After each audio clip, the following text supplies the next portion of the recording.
নমস্কার বন্ধুরা, আমি অনেকদিন পরে আবার আরো একটা নতুন ভিডিও নিয়ে আমার চ্যানেলে হাজির হয়ে গেছি।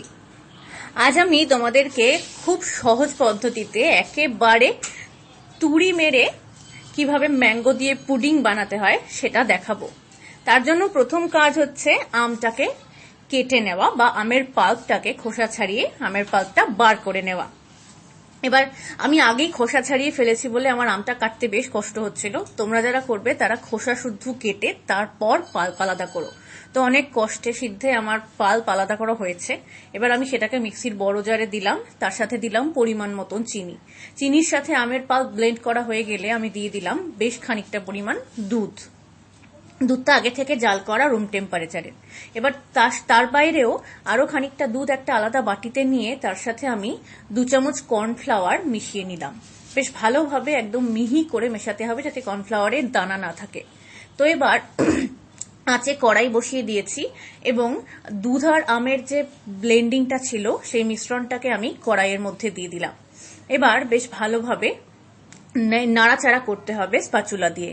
এই সময় কিন্তু পুরো রেসিপিটার টাইমেই আমার কিন্তু আঁচ ছিল একেবারে লো টু মিডিয়াম, হাই ফ্লেমে রাখবে না, তাহলে কিন্তু তলায় ধরে যাবে।